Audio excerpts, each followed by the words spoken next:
بسم الله الرحمن الرحيم. الحمد لله رب العالمين، والصلاة والسلام على سيدنا محمد وعلى آله وصحبه أجمعين. يا ربنا لك الحمد كما ينبغي لجلال وجهك ولعظيم سلطانك.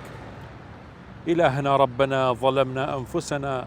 وإن لم تغفر لنا وترحمنا لنكونن من الخاسرين. يا ربي خوايا سپاس و ستایشی بێپایان بۆ تۆ، حەمدی بێکۆتا بۆ تۆ یا رب، لەسەرەوەی کە ئێمە واگەیشتینە مانگی شەعبان و نزیک بوونەوە لە مانگی پیرۆزی ڕەمەزان. ئەگەر دوعاشمان نەکردبێ کە بگەینە مانگی ڕەمەزان بە میهری خۆت و بەزەیی خۆت، بە لێخۆشبوونی خۆت، بە چاکەی خۆت یا رب العالمین، بە فەزڵی گەورەی خۆت ئێمەت گەیاندۆتە نزیک بوونەوە لە مانگە پڕ لە میهرەبانیەکەی ڕەمەزان و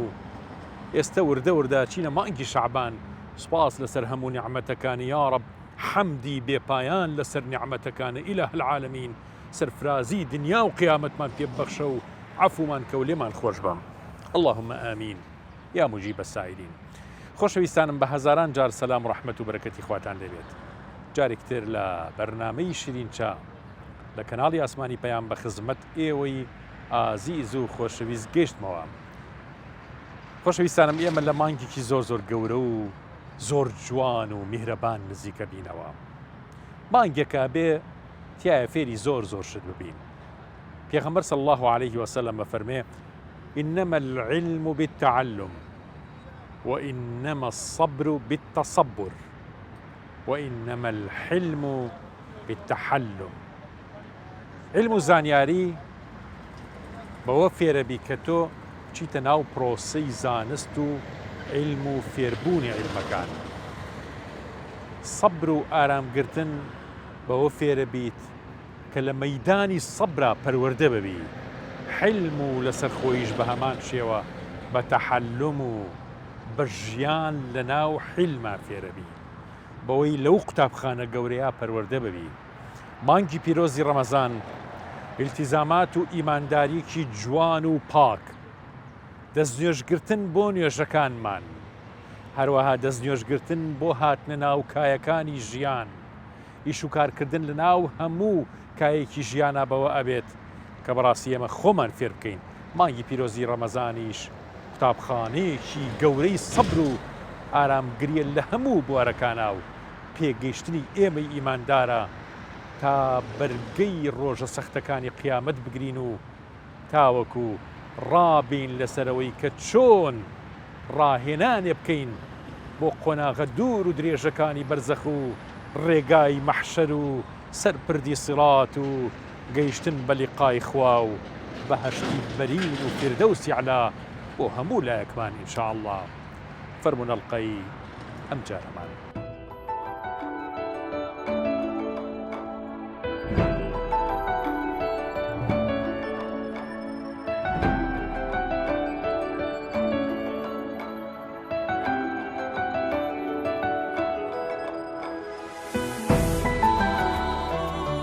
شەعبان کە بە کوردی خۆمان پێڵێن کوڵەمانگ، پێشەکێکی زۆر نازارە بۆ ڕەمەزان، چونکە خەڵکی ئەو سای وڵاتی خۆمان ئەوەندە تامەزرۆی ڕەمەزان بوون. ئەم مانگە هەرچەندە هەر لە ژمارەشە فەرقینی لەگەڵ مانگەکانی تر، بەس هەر بە کورتەمانگیان حساب کردووە. کوڵەی وایان زانیوە زۆر دوورە، بەڵام هەر ئەوەیان زانیوە تێپەڕیوە، ئەوەندە تامەزرە بوون بۆ ڕەمەزان و هاتنی ڕەمەزان.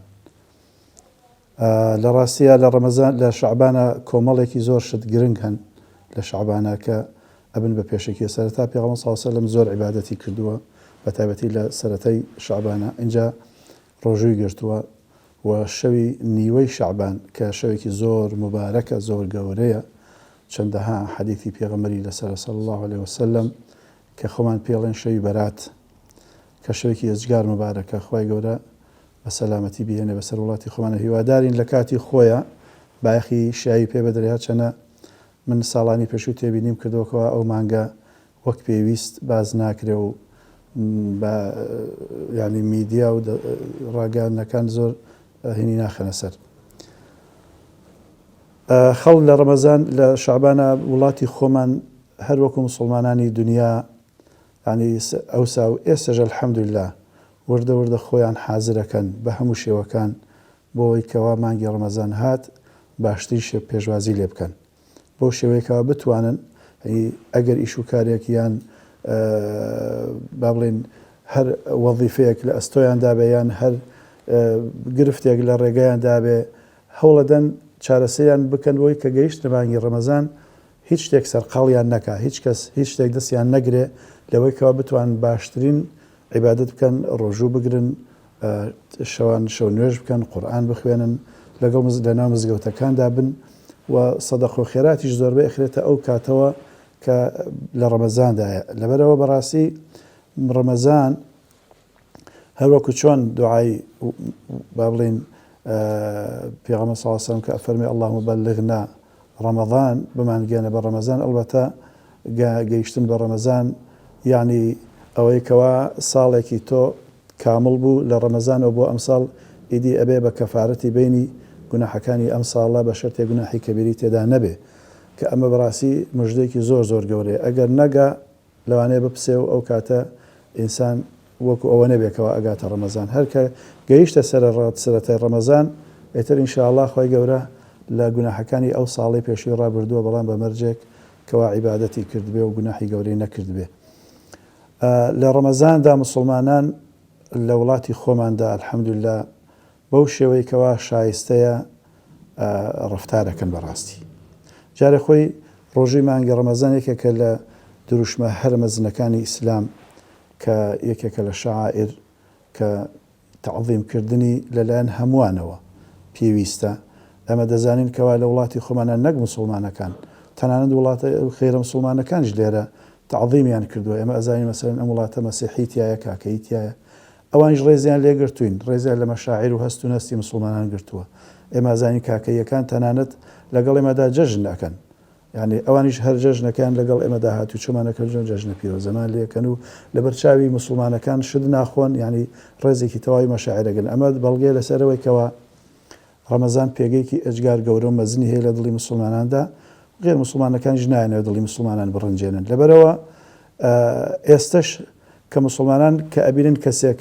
بە ڕێگای ئەڕوا لە ڕەمەزانە شتێگە خوا کە ینی بەڵگەی لەسەرەوەی بە ڕۆژوونیە پێیان ناخۆشە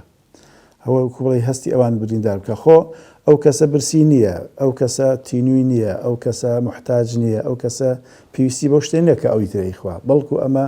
بەڵگەی لەسەرەوەیکەوە ئەو ڕێز لە مەشاعری ئەم ناگرێت لەبەرەوە مسلمانان ڕێزی شایستەی خۆیان لە ڕەمەزان ئەگرن لە هەموو جۆرەکانی مسلمانان لە کەسێکی وەلیەکی گەورەوە کە هەر ینی چەند مانگێکی بێنێ خۆی وردە وردە ئامادە ئەکا بۆی لەگەڵ لە چرکەی یەکەمی ئەوەی کاوتیان بانی ڕەمەزانە ئیتر ئەوە چێتە عالەمی خۆیەوە تا ئەگاتە مسلمانێکی گوناحبار کە فرسەتی دێنێ و کەوا لە ڕەمەزانە بگەڕێتەوە بۆ لای خوا و تەوبە بکە و پەشیمان بێتەوە دەستکاتەوە بە خواناسی خۆی هەتا ئەگاتە حتا مسلمانێکیش کەوا ڕۆژوو ناگرێ ئەویش ئیتر بە جۆرە لە جۆرەکان ڕەفتارەکە بە جۆرێکەوە ڕێز لە هەست و نەستی مسلمانان بگرێت ئەلبەتە ئەم شەعائیرە گەورەیە بەڵگەی لەسەرەوەی کەوا خوای گەورە سوبحانەهو وتەعالا ڕوبوبیەتی خۆی بەسەر ئێمەدا با بڵێن سازەکات مانگی ڕەمەزان کەوا خوای گەورە لە قورئانی کەریمە واجبی کردووە لە سەرمان لە ساڵێکە مانگێک بە ڕۆژوو ببین ئەوە بەوە چەندەها مژدەی داوە بە مسلمانان چەندەها مزگەنی داوە بە مسلمانان کەوا تیایدا ئەگەر بەم جێورە هەڵسوکۆت بکەن پاداشتەکەتان ئەمە دەبێ و فەرزەکەشتان بەجێهێناوە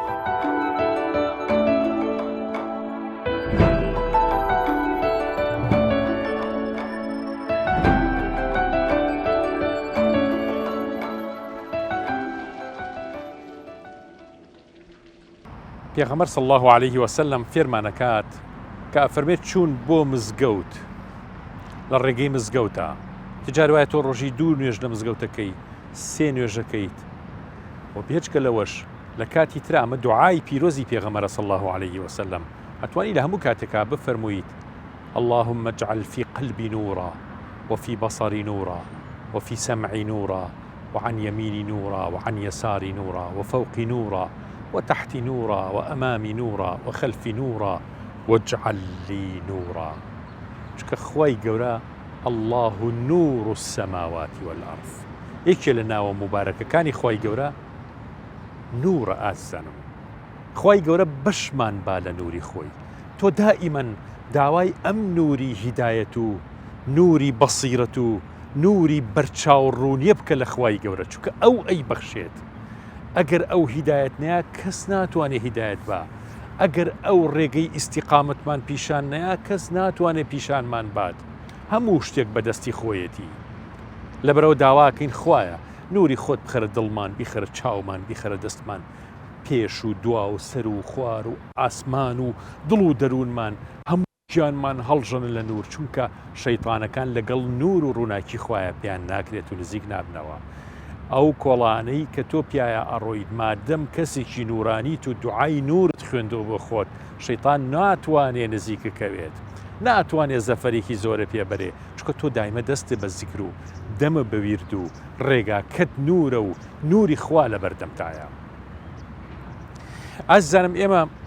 زۆر جارە ترسین لەوەی کە ڕسقمان کەم بکات،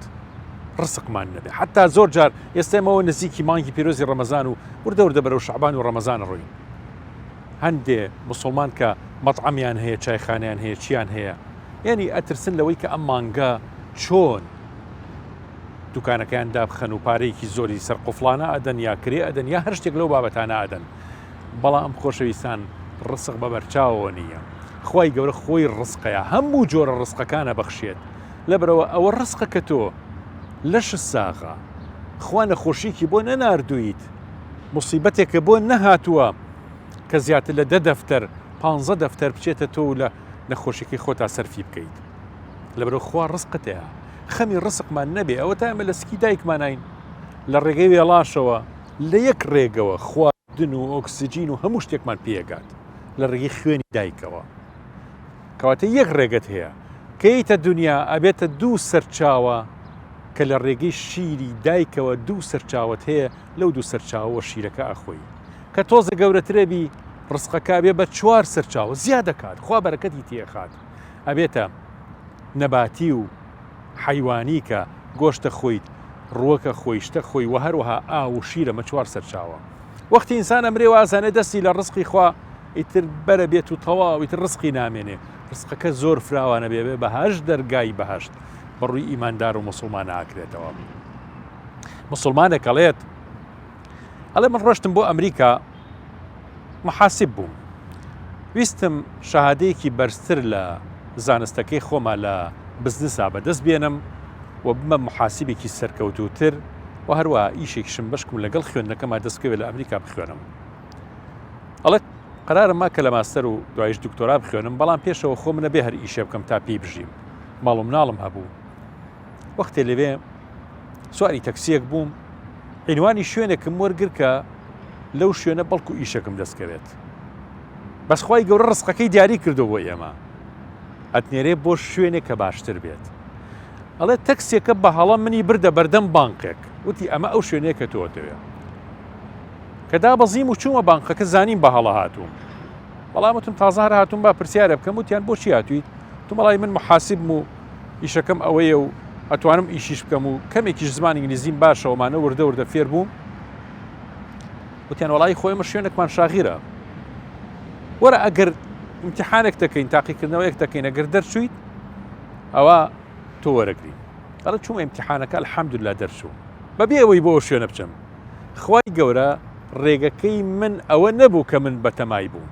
ئەوەی کە ڕسقی زۆرم دەسەکەوێت ئەم شوێنەی کە خوابی هەڵبژاردوو کە بە هەڵا هاتووم تەکسەکە بە هەڵەیە ناوی. ڕۆشتم و ماوەی ئیشم تیا کرد، زۆر سەرکەوتوو بووم. ئێستا بووەتە مدیری فەرعێک لە فەرعەکانی ئەو بانقە و خوێندنیشی بە تەواوی تەواو کردووە. مەبەستەکە لێرە ئەوەی ئازانم ئێمە خوا ڕسقمانەیە، ڕسقمان لە ئاسمانە، ڕسقمان پێش ئەوەی لەدایک ببین بڕیاری لەسەر دراوە. لەبەرەوە خەمی ڕسقمان نەبێ، بەس خەمی ئەم عەمەل و کردارانەمان بێ کە لە ڕۆژانەیە ئەنجام دەین، بزانین ئایا چیەکەین و چی ناکەین. آخر دەرگای شەیطان وەکو شێخ حەسەنی بەسری فەرمێ خوای گەورە لە 99 شوێنی قورئانە باسی ئەوەت بۆ کە بە حەتمی ڕسقت هەتا لەم دنیاما بێ نامری، وە خوا ڕسقتەیە وە زەمانەتی ڕسقە کراوە. بەڵام یەک شت کەوتۆتە دەستەوە ئەویش عەمەلەکەتە. ئێمە لە عەمەلەکەمانە ئیهمالیەکەین لە ڕزقەکە هەوڵەین و ماندۆبین بەعەکسەوە لە شتەکە تێگەیشتوین. بەڵام شەیطان الشەیطان یەعیدکم الفەقر وەیەئمرکم بالفەحشاء، یعنی شەیطان وعدی درۆی شەیطانەوەیە کە ترسی فەقیری و هەژاری خاتە دڵمان، بۆیە ئەم هەڵپەکاری و حرامخۆری زۆرە لەناو خەڵکا دروست بووە. بەگوێی شەیطانەکەین، بەگوێی ئاەتەکانی قورئان ناکەین کە لە سەدان شوێنە باسی ئەومان بۆ کە خۆی گەورە ڕزقی ئێمەی دیاری کردووە. لەبەرەوە خۆشەویستانم، ئێمە پێشوازی لە مانگێک پێش مانگی پیرۆزی ڕەمەزان کە مانگی شەعبان ناکەین و ئەچینە مانگی ڕەمەزان بە خۆمانی بۆ ئامادە بکەین. ئێمە هەموو شتێکمان ئامادەکراوە، بەس ئەو شتانەی کە پێویستە لەسەر ئێمە بریتە لەوەی کە چۆن عیبادەتێکی جوان بکەین، چۆن خۆمان بڕازێنینەوە لای خوا، چۆن ببینە ئوعجوبە و عەجایبات لە ناو مەلایکەکانی خوایە، بڵێن ئەوە فڵانە بەندەیە کە ئەمەنە عیبادەتی جوانی هەیە، ئەوەنە سەبری جوانی هەیە، ئەوەنە حەڵاڵخۆریەکی جوانی هەیە، ئەوەنە ئیماندارێکی ڕاستی بۆ خۆشیاوی خەفی و مەخفیە. لە پێغەمبەری خوایان پرسی صلی الله عليه وسلم، یا رسول الله صلی الله عليه وسلم، پێمان بڵێ ئەتقاترین کەس بە تەقواترین کەس ئەخفا زۆر شاراوە بێت، زۆر تەقوادار بێت، زۆر زۆر ساڵح و دیندار و محسین بێ و هەروەها زۆر خۆشەویستی خوا بێ. ئەو چوار مەقامە بەرزە. پێغەمبەر سەڵام فەرمووی، طبعا ناو سەحابەکانە ئەو هەموو سەحابەی پێغەمبەر سەڵام، پێغەمبەر صلی الله عليه وسلم فەرمووی ئەوەی پێی ئەڵێن و ئەوەی داوایەکەن و ئەوەی بەدوایە گەڕێن بریتە لە ئوەیسی قەرەنی. ئوەیسی قەرەنی سەحابە نەبووە، لە سەردەمی پێغەمبەرا بووە صلی الله عليه وسلم، بەڵام تابعینە، چونکە نەهاتە خزمەتی پێغەمبەری خوا صلی الله عليه وسلم، بەوەی ئەوەی کە خزمەتی دایکیەکرد نەیەتوانی، دایکی شۆر بوو، کەسی نەبوو، ئەو ئەوایە خزمەتی بکردایە و نانی بدایە پێی و ڕۆژانە ئاگای لێ بوایە. پێغەمبەر صلی الله عليه وسلم فەرمێ وەیسی قەرەنی ئەو کەسێک کە ئێوە بەدوایە گەڕێن. حەزرەتی ڕەسوول الله صلی الله عليه وسلم شتێکی زۆر زۆر گەورە دەربارەی ئەوەیسە فەرمێ. ئەفەرمێت وەیس ئەی عەلی ئەی عومەر، ئەم دوو زاتە گەورە، ئەم دوو خەلیفە گەورەیە، ئەگەر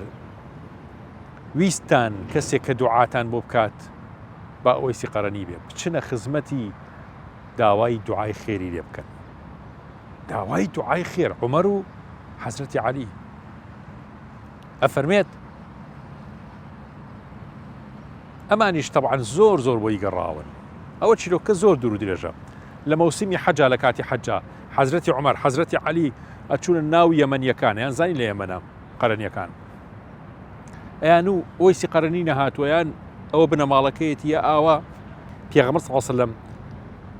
طبعا ناونیشانی ئەوەی هەڵا فەرمووی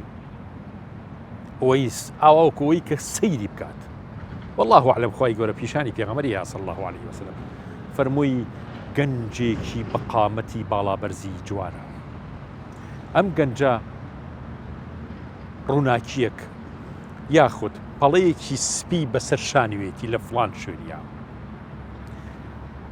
ئەی بینم کە ئێستا قورئانە خوێنێ و لە ناو نوێژایە، زۆر بە خشووعەوە نوێژەکەی ئەکات. الله، پێغەمبەری خوا صلی الله عليه وسلم فەرمێ ئەم کەسە کە چوون بۆ لای داوای دوعای خێری لێ بکەن، ئەی عومەر و ئەی عەلی، حەزرەتی عومەر و حەزرەتی عەلی دۆزنەوە، داوای دوعای خێری لێکەن. پێغەمبەر صلی الله عليه وسلم فەرمووی لە ڕۆژی مەحشەرە خوای گەورە فەرمێ ئەی عەبدەکانم بشنە بەهەشت، دەرگاکانی بەهەشتیان بۆ وەکرێتەوە، بەڵام بە فەرمێت بە ئوەیس، پێڵێن ئوەیس بوەستە شەفاعەت کە بۆ هەر کەسێک کە ئەتەوێت لە مەخلوقاتی خوا. الله، لەو مەقامە بەرزە. بۆچی ئەم مەقامی هەبوو؟ لەبەرەوەی خزمەتی دایکیە کرد. خۆ پلەی سەحابەتی لە دەست دەرچوو، بەڵام پێغەمبەر صلی الله عليه وسلم بە سەحابەکانە فەرمێ بگەڕێن بۆی دوا دوعای خێرتان بۆ بکات. یعنی لە سەردەمی سەحابە، لە سەردەمی پێغەمبەر صلی الله عليه وسلم، پێغەمبەر صلی الله عليه وسلم باسی کردووە، بەڵام بۆ بە تابعی. لەبەرەوە خۆشەویستانم، ئەکرێ ئاوا هەڵبژاردەی لای خوا بیت، خۆشەویستی ڕەسوول الله بیت، لە بەرچاوی مەلائیکەکانی خوای گەورەیە بیت، بەمەرجێ ببیتە ئوعجوبەی زەمان. ئەویش بەوە ناکە لە بەردەم کامێرەکانە ئێمە سەقساکەین و ئەوە دەرەکەوین، بەوەی بەکردەوە زۆر نهێنی و مەخفی و خەفیەکانت ببیتە متەقی، ببیتە خاوەنی پلەی ئیحسان و ببیتە خاوەنی ئیمانێکی زۆر زۆر ڕاسخ، پێی ڕۆیشتنت هەبێ لە مەحشەرە، الله پێی وەستانت هەبێ لەسەر پردی سغات و نەلەرزیت و نەکەویتە خوار، سەری بەرزت هەبێ لە خزمەت پەروەردگارە و لە لای میزانە ڕوود بێ، سەیری خوای گەورە بکەیت و لە خزمەت خوای گەورەیە بیت. خوای گەورە پێمان بەخشێ ئینشاءالله.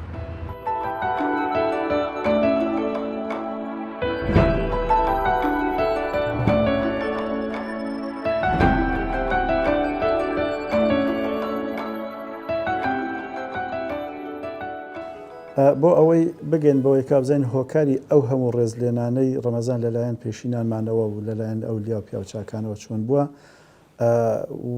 ینی بە کورتی باسی ئەوە بکەین کەوا کاریگەریەکانی ڕەمەزان چۆنن لە ژیانی مسلماندا. بێگومان مانگی ڕەمەزان با بڵێن ڕبوبێتی خۆی گەورە دەرەخا کە لە ڕەزاقیەتی خۆی گەورەدایە، کە بەڵگە ئەوە ئەبێ بە بەڵگەکە من خاوەنی هیچ شتێک نیم، ئەو ڕزقێکەوە هەمە خۆم خاوەنی خۆم نیم، خاوەنی نیم. ئەوە تا نایڵێ لە مەلەبانگدانەوە تا ئێوارە نایڵێ هەموو شتەکەش لەبەر دەستمایە، ڕۆژوەکە نایڵێکەوە من دەستی بۆ بەرم هەرچەنە مڵکی خۆشمە. لەبەرەوە ئەوە ئەگەنێکەوە ئەو ڕزقە مڵکی من نییە،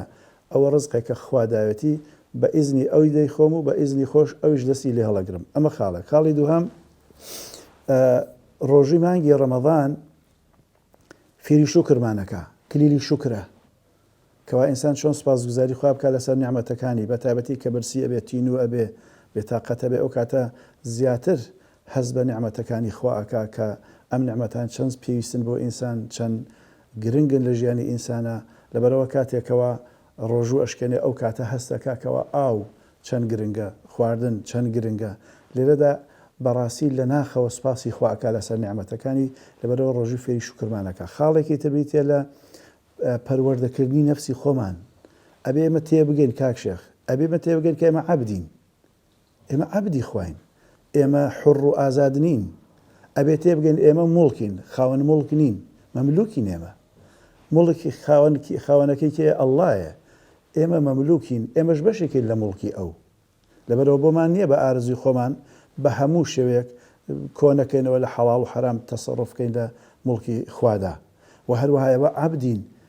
حڕنین بە ئارزوی خۆمان چی ئەکەین بیکەن. ئەم نەفسە پەردەوە پەروەردە بکەین لەسەر عەبدایەتی خوا،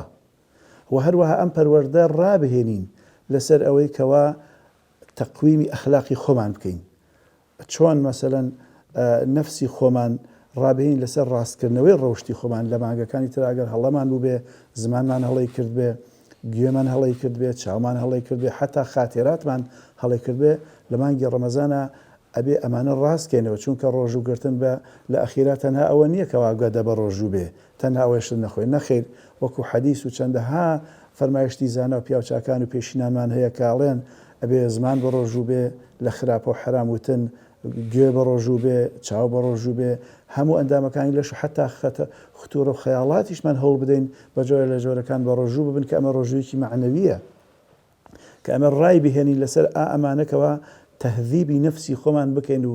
تەقویمی هەموو ڕەوشتەکانمان بکەین لە ڕەمەزاندا، بۆ ئەوەی کەوا ئەم ڕەمەزانە وەکو حەدیسەکە فەرمێت تەنها برسێتیمان بۆ نەمێنێتەوە لە ئەخیرا. چونکە هەر کەسێ ئەگەر زمانی نەگرێ، دەستی نەگرێ، چاوی نەگرێ، گوێی نەگرێت لە حرامەکان و لە خراپەکاری، بێگومان تەنها لە ئەخیرە تەنها وەکو حەدیسە فەرمێ برسێتی بۆ مێنێتەوە. خاڵێکی تر کە زۆر زۆر گرنگە لە قورئانی کەریم لە مانگی ڕەمەزاندا ئێمە چۆن تەعاملی لەگەڵا بکەین، کە ئینشاءڵڵا من نەختی ئەگەر کاتم بنێ بە درێژتر باسی ئەەکەم کە زۆر زۆریش گرنگە. خاڵێکی تر بریتی لە شکاندنی نەفس. شکاندنی نەفس زۆر زۆر گرنگە کە ئێمە نەفسی خۆمان بشکێنین، چونکە بەڕاستی نەفس وەکو کورد دەڵێ بەری دەشتێکە، بیگریتەوە مشتێکە. ئەبێ ئێمە نەفسمان بگرینەوە، نەفسمان بگرینەوە، چونکە نەفس یعنی هەوڵەدا ئینسان بەرەو خراپەکاری ببات، هەوڵی ئەدا بیخلیسکێنێ، فێڵی لێ ئەکا، بە جۆرەهای جۆر هەوڵەدا مرۆڤ لە خشتە بەرێ. بەڵام لە ڕەمەزاندا ئەبێ هەوڵ بدەین کەوا چکو بەڕاستی و بە ڕۆژوو بوون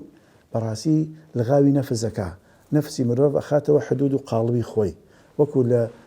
ئەثەرا هاتووە ئەڵێ جارێکیان خوا بە نەفسی فەرموو تۆ کەیت و من کات گوتی من و تۆ تۆیت بەخوا. اینجا چەند سزایدا سووتاندی چی لێ کرد هەر وتی تۆکەیت و من کێم وتی من و تۆ تۆیت بەخوا ئەم جارە خوا برسی کرد کە برسی کرد زۆر برسی بوو ئەو کاتە نەفس لاوازی و زەبوونی و هەژاری و کۆڵەواری و داماوی خۆی بۆ دەرکەوت اینجا بۆی دەرکەوتکەوە ئەم هەموو ناز و نعمەتەی ئەو کەتیا تەراتێنەکە هەمووی هیچی خۆی نییە هی خوایە لەبەرەوە کاتێک کە خوا فەرمی تۆکەیت و من کێم وتی تۆ خوایەکی گەورە و میهرەبان و خاوەنی منیش عەبدێکی داما و زەلیل و زەبوونم بەم شێوەیە ڕۆژوو لە ڕەمەزاندا ئینسان وا لێ ئەکاکەوە نەفسی بشکێ بە تایبەتی ئەمە لە گەنجەکانە زۆر مهمە بۆیە پێغەمبەر صلی الله علیه و سلم وەکو دەرمانێک نووسێتی بۆ گەنجەکان بە تایبەتی ئەو گەنجانەی کەوا هێشتا ڕژنیان نهێناوە فەرمێتی ئەگەر نەتانتوانی ژن بێنن ڕۆژوو بگرن کە ئەمە لە غێری ڕەمەزاندایە بەڵام مەبەسمە لە کاریگەریەکانی ڕەمەزانەکەوە تربیەتێکی جوانی ئەو گەنجە ئەکات ئەمە خاڵێکی تر کە ئەوەی جەنابەت فەرمووت بێگومان مێژووی ئێمە پڕێتی لە سەروەری مێژووی موسڵمانان هەر لەو زەمانەوەکەوە ئیقرا قورئان هەموو سەرزەوی ڕوونا کردەوە و وڵاتی ئێمەش بە نووری ئەو قورئانە ڕووناک بووە و ئیسلام لێرە بە ئامێزێکی گەرم و گڕەوە پێشوازی لێکرا و میلەتی ئێمە موسڵمان بووە هەتا ئێستا جوانترین نمونە ئیسلامەتی لە وڵاتی ئێمەدا پێشکەشەکرێ بە هەموو شێوازەکانیەوە لە نوێشکردنە لە مزگەوتە لە ڕۆژوگرتنی ڕەمەزانە لە زەکاتە لە حەجە لە سەرفیترە لە ژن و ژنخوازیە هەڵەی نەریتیشمان تێدا هەیە بەڵام بە شێوەیەکی گشتی زۆر الحەمدولillah وڵاتی ئێمە یەکێکە لە وڵاتە جوانانەی کەوا لە ڕەمەزاندا موسڵمانان چاکی عەبدایەتی لێ ئەکەن بەلادا یعنی ئێستا مەسەلەن ئەڵێ کە ڕەمەزان هات پێغەمبەر صلی الله علیه و سلم شەد المئزر یعنی وەکو بڵێ پشتێنەکەی تونەکرد لە خۆی گورجگۆڵە کردەوە بۆ عیبادەت وئیقەض ئەهله و خەڵکی کەسوکارەکەیشی زیندووە ئەوێت هەڵسن عیبادەت بکەن خەڵکی ئێمەش بالضبط ئاوایە کە ئیتر ڕەمەزان دێت یعنی ڕۆژوو ئەگرن اینجا بۆ پارشێ و اینجا بۆ تەراویح اینجا بۆ سەدەقات اینجا بۆ خێر و خێرات اینجا بۆ کاسە دراوسێتی اینجا مەسەلەن دعوەت و دعوەتکاری کە ئەمانە کۆمەڵێشتی گرنگن کە لە ژیانی کۆمەڵایەتی موسڵماناندا بە تایبەتی لە ڕەمەزاندا زۆر ڕەنگەداتەوە چونکە بتەوێنێتەوە ڕەمەزان لە ڕەمەزاندا ئەو هەستای کەوا موسڵمان هەیەی بۆ یەکتری لە ڕەمەزاندا دیاتر دەوروژێ لە کاتەکانی ترە دەوڵەمەند و فەقیر دەرناکەوێت کێیە ئەوە چونکە بەڕاستی فەقیر دەوڵەمەند هەموو ڕۆژێ باشی ئیسراحەتەکە ئەخەوێ هەست بە معاناتی هەژار ناکە بەڵام کاتێک کە ڕەمەزان دێ خۆی هەژارە بێ ئەو کاتە بۆی دەردەکەوێتەوە هەژاران لە چ معاناتەکان ئەو کاتە دەست یارمەتیان بۆ دەرێژەکە لەبەرەوە لە ڕەمەزانە ژیانی کۆمەڵایەتی موسڵمانان گەرم و گۆڕترە بێتەوە بینی هەژار و دەوڵەمەندەکان خۆشە بێ ئاوادانێکی تێئەکەوێ فەقیرەکانی تر دوعای خێر بۆ دەوڵەمەندەکانەکەن هەژارەکانیش لطف و کەرەم لەگەڵ فەقیرەکانە ئەنوێنن ئەمە لە وڵاتی خۆمانە زۆر هەبوو الحەمدولillah ئێستا لە هەموو کاتێک باشترە ئەو هەموو مەسەن خێزانەکان کۆبنەوە دعوەتی یەکتری ئەکەن جارێ لە ماڵی ئەمان جاری لەوە لە ماڵی ئەوان لە مزگەوتەکانە دعوەتەکرێ لە شەوانی قەدرە دعوەتەکرێ ئەو خەڵکە مەسەلەن خەڵکی گروپەکان مەسەن سندیکاکان یان ڕێکخراوەکان دعواتی زۆر حتا حیزبەکان ئێستا هاتوونەتە سەرخەت و دعوت و دعوتکاری بۆ خەڵکەکان بەڕاستی ئەمە شتێکی زۆر عەنتیکەیەکەوە ژیانی کۆمەڵایەتی موسڵمانان ئەوەندەی تر لە یەک نزیک دەکاتەوە باو باپیرانی ئێمە لەمەدا سەرمەشق و شاسوار بوون کە الحەمدولillah یعنی دقیقەکانی ڕەمەزانیان بەزایەنەدا چکە بیریان لە پاداشتەکەی کردوتەوە پاداشتی ڕەمەزان وەکو پاداشتی مانگەکانی تر نییە هەر خودی مانگەکە کە یەک مانگە ئەفەرمێ کە شەوێکی تێدا هەر ئەو شەوە خەیر من ئەلفی شەهر هەر ئەو شەو بە تەنها خۆی لە چەند مانگ 1000 مانگ زیاترە چەندێکە نازانی بەڵام زیاتر لە 1000 مانگ ئەکاتە تەمەنی ئینسانێکی بە تەمەن کە 83 ساڵ زیاترە ئەمە ئەگەر تەنها بڵێ 1000 مانگیشە بەیەک شەو ئەمەندە بەدەستبێنی ئەی لە مانگەکە بەجەست دێنی لەبەرەوە بەڕاستی ئەجر و پاداشت لە هەموو کاتەکانە یەک بەدەبێ لە هەندێک کاتی تایبەتی تریشە لە ڕۆژانی ترە مزمل لە جومعەدا لە کاتی مەسەن قبولبوونی دوعادا یان لە کاتی بارانبارینا یان لە کاتی گەشتنی سوپای مسڵمانان بە کافراندا دوعا قبوڵە و ئەجری چاکەکاری زیاترە بەڵام لە ڕەمەزانە چەند قات بێتەوە ئەمە ئاەتی لەسەرە کە ئەفەرمێ ويضاعفوا له أضعافا كثيرة یعنی بە چەندەها شێوە پاداشتەکە زیاد دەکا لە قورئان خوێندنایە لە خێر و خێراتی خەڵکی ئێمە فێربووە زیاتر لە ڕەمەزانە خێرەکە چونکە خێر و پاداشتەکەی زۆر زیاترە ئەوێ با بڵین لە قیامەت تا زیاتر تەرازوی کردارەکانی چاک بێ. بەڕاستی ئەمە لە وڵاتی ئێمەدا زۆر شتێکی جوانە.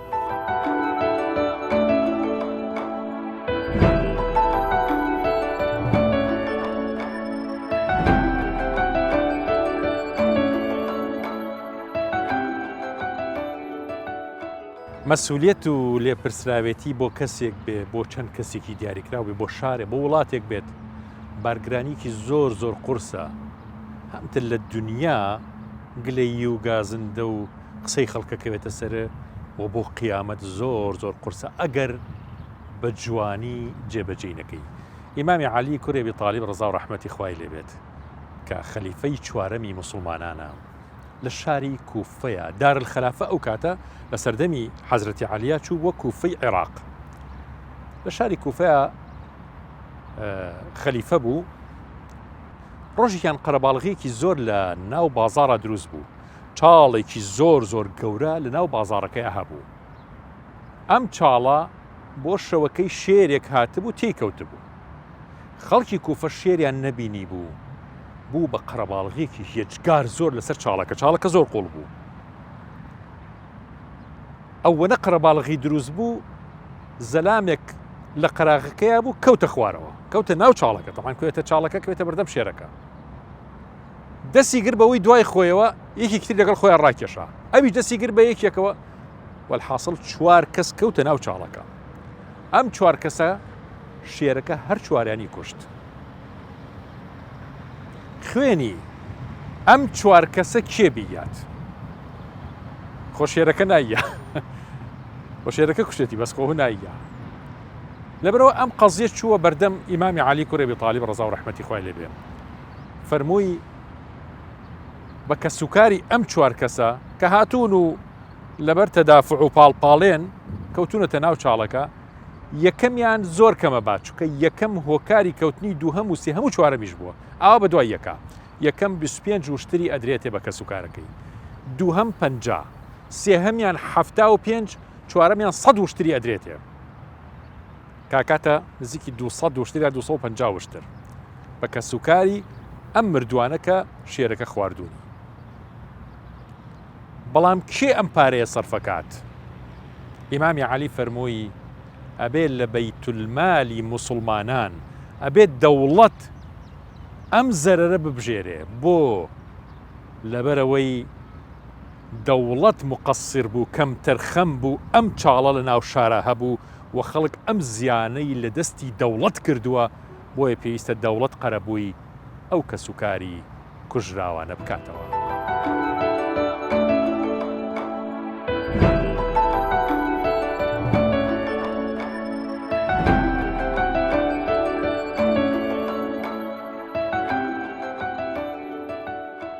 الحەمدوللا کە ڕەمەزان بەڕاستی لە وڵاتی ئێمەدا جێگەی خۆی کردوێتەوە لە ناو خەڵکی ئەمەدا پێگەی تایبەتی خۆی هەیە لەبەرەوە دانی وەکو حەدیسەکە فەرمێ کە ڕەمەزان هات مەلایکەتەکان ینی دێنە خوارەوە و ینی شەیتانەکان کەلەبجە دەکرێت ڕەحمەت دەبارێ ینی خەڵک وردە نزیکە بێتەوە لە خوا خەڵکی خراپیش وردە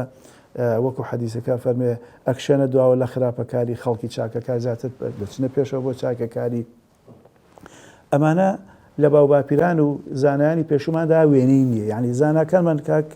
کاک شێخ ئەوەی تێبینیم کردووە بە درێژایی مێژووی موسڵمانان زیاتر لە ڕەمەزانە سەرڕای هەموو ئەم فەضایلانە تەرکیزیان کردوتە سەر قورئان لە قورئانی کەریمە لە ڕەمەزاندا کە بە حکمێکە لە قورئان لە ڕەمەزاندا دابەزیوە شەهر ڕەمەضان الذي أنزل فيه القرآن لەم مانگە مبارەکەدا قورئان دابەزیوە اینجا پاداشتی خوێندنی قورئانیش زۆر گەورەیە لەبەرەوە پێشینەکانمان ئیقبالێکی زۆر عەجیبیان هەبوو لەسەر قورئان لە سەلەفی ئومەتەوە هەتا ئێستاشی لەگەڵ بێ کە من ئینسانی بەتەمەنی نەخوێنەوارم ئەزانی هەر تەنها لەبەر پاداشت لەوانەیە خۆشت خەڵک بناسیلەوە ئەهات قورئانەکەی دا ئەنا هەر بە ئەوەی بەرەکەتی دەستکەوێ ئاوا دەستێنە بەسەر خەتەکانە و سەری ئەجوڵاندەوە خۆ هیچیشی نەئەزانی بخوێنێ بەس لەبەرەوەی ئەجر و پاداشتی دەستکەوێت ئێسەش هەیە ئەناسم لەبەرەوە بەڕاستی ئەمە حس و ئەستێکی زۆر جوانە. مەسەلەن ئیمامی مالک خوارێ ڕازی بێ ئەڵێ کە ڕەمەزانە هەت کە ئەو خۆی ئیمامی ئەهلی سوننە بوو لە ئیمامی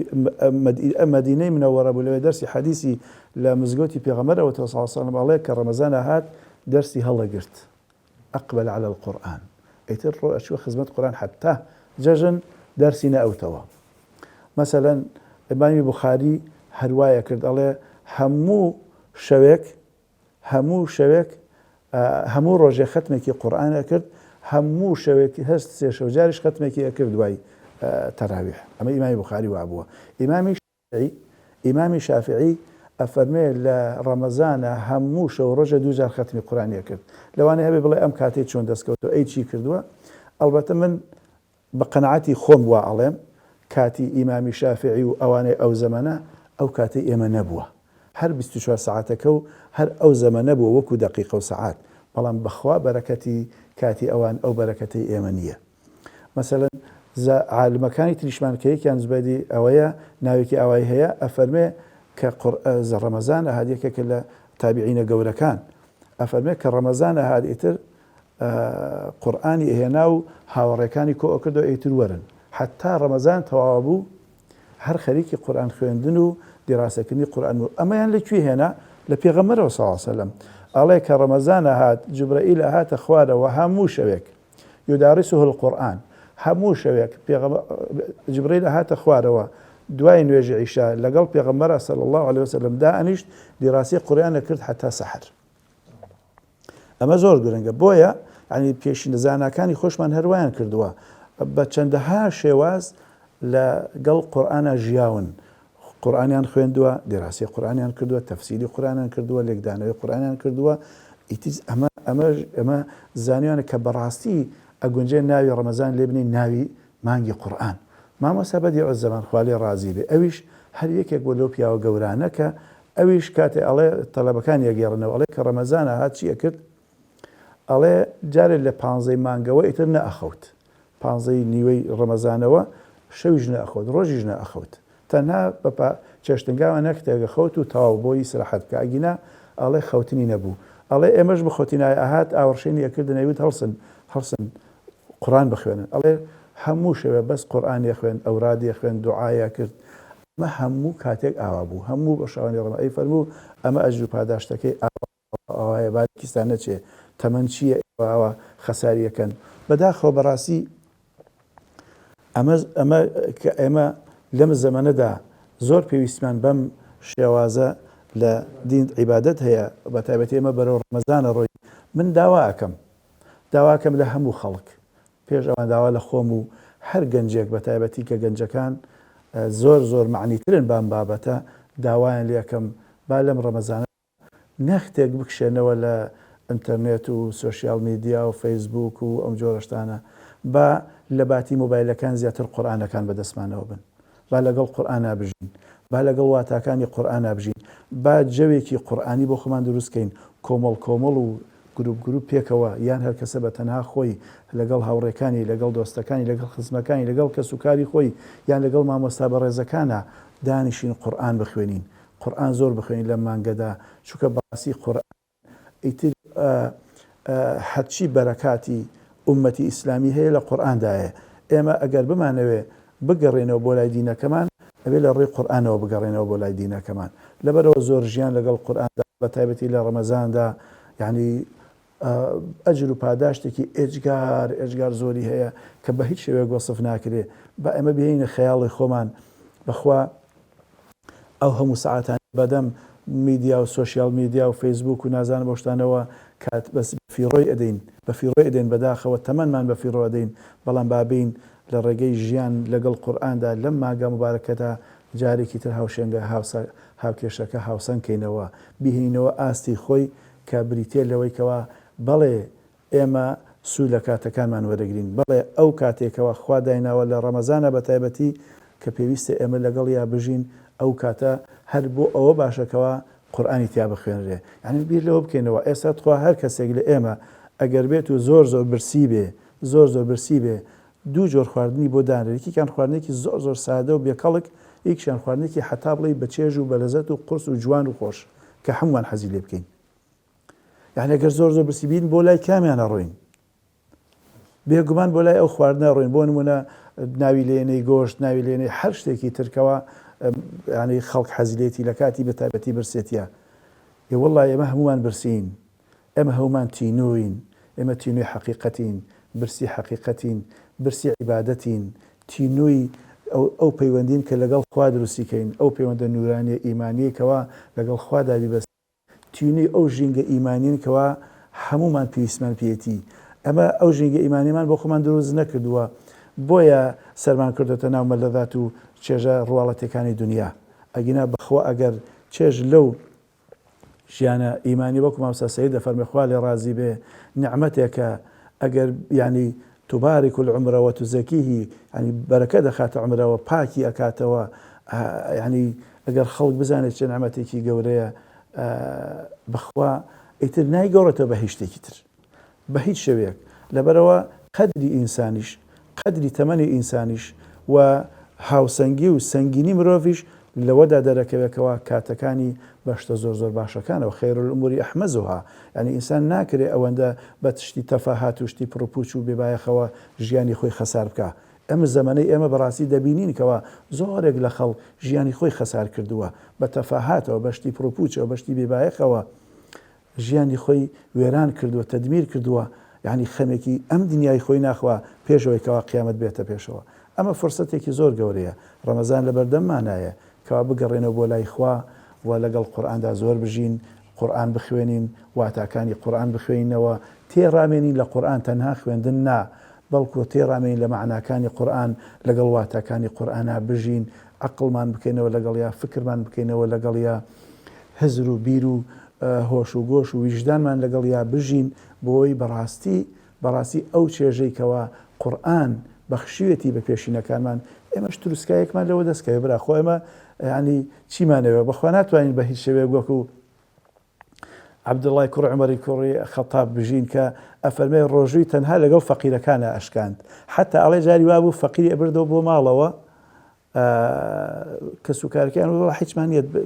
هیچیان نەئەدانێ ئەڵێ ئەوی دوڵی منش شەر بێ منش ڕۆژوو نەشکێنە مادام ئەوان بێبەش بوون ئەمە کاکە یعنی ئەمە چێژی وەرگرتووە لە ژیان لەگەڵ قورئانە يعني مثلا هیوایان هەبووە يعني ئەفەرمێ لە ئەوەڵی چەند جۆرێ ختمی هەبووە لە ئەوەڵی ڕەمەزانە بۆ ئاخر ڕەمەزان جارێک ختمێکی هەبووە تەنها یەک جار قورئان بخوێنێ بەڵام لەگەڵ ئاەتا ژیاوە ژیان کە لەگەڵ ئەجوا و ڕووداوەکان و معناکان و مەدلولاتی ئاەتەکانە بژی جۆرێکی تری هەبووە نەختێک گشتی فراوان هینتر بووە سەریعتر بووە مثلا لە سێ هەفتەیەکە ختمێکی تری هەبووە لە سێ شەو ڕۆژە ختمێکیشی تری هەبووە کە سەریعتر بووە لە شەو ڕۆژێکە ختمێک هەیان بووە ئاوا لەگەڵ قورئانە ژیان چووکە قەدری قورئانیان زانیوە وەزانیوانێکەوە هەر ئومەتێکەوە پشت بە قورئان و بەسێ ڕووکاتە قورئان بە تەئکید سەرفرازی دنیا و قیامەتە بێت.